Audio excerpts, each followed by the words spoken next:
I didn't really love Persona 3. Wait. Hear me out.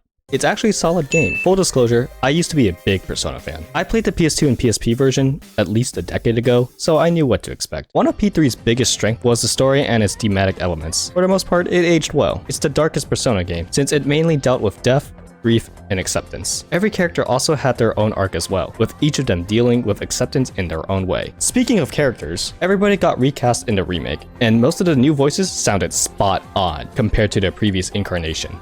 More like Stupe, ace defective. More like Stupe, ace defective.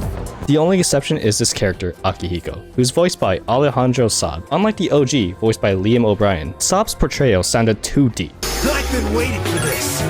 I've been waiting for this! His performance isn't bad by any means, and eventually grew on me, but every other character sounded identical to the old game, so he stuck out like a sore thumb. Another thing I really liked was the inclusion of a new gameplay mechanic called Deireges. Essentially, every character has their own limit break, but there's a catch. They fill up based on their user's own personality. For instance, this character Yukari fills up her Deirege every time she heals a party member, while the main character's increases every time he summons a persona. Everybody's conditions are different from one another, and I hope Persona 6 brings this mechanic back. One more thing I should mention is the music. Unfortunately, the remixed versions of the old songs are a downgrade. It's not bad, but the quality difference is noticeable. The new songs, however,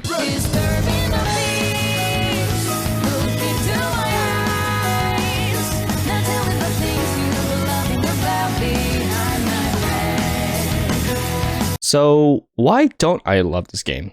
It's because aside from all the things I mentioned, everything else was practically identical. All of the good and most of the bad carried over. In Persona games, there are social links where you play a visual novel with different side characters. The stronger the friendship, the stronger you become. The problem is, this has since been improved in subsequent games. Therefore, some of these storylines were pretty bad. Why on earth do I need to help some high school kid get with a teacher? Why am I encouraging some shady businessman scam people? Why does this stupid kid exist? I did mention that the story was good, but I was hoping they would do something new to keep it fresh for veterans. They tried to add new scenes involving an antagonist group, but the end result is more or less the same. There's also some content not included in the base game when it should have been. Why is the after story sold separately and not releasing until later this year? This was included in the FPS version, why not here? And what's up with the deal of no female protagonist? It was in the PSP version, why not here? Apparently it's because according to the devs, it would add another year in dev time. Personally, I'd rather wait longer for us to get a complete package rather than selling us content afterwards. You know, content that was already included in the old version?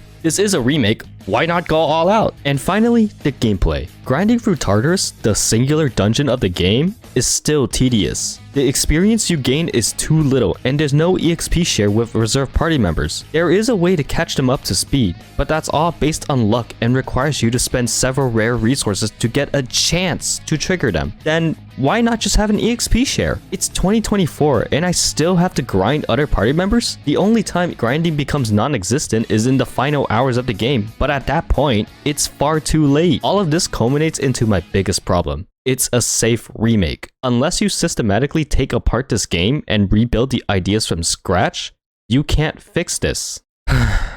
It's clear this game wasn't for me. I think newcomers would enjoy this far more than I did, but those who are coming from Persona 5 will notice some aspects that didn't age well. Die-hard Persona 3 fans are going to love this, but I'm not one of them. In an era with too many remakes, I was hoping this one would stand apart, but it didn't. I gave this game a fair chance, hoping to find something to enjoy, despite falling out of love with the series years ago. But this remake is just too safe for me to expect anything exciting about it. I asked myself when jumping into this, will this game restore my passion for Persona? At one point, it almost did, but ultimately, no.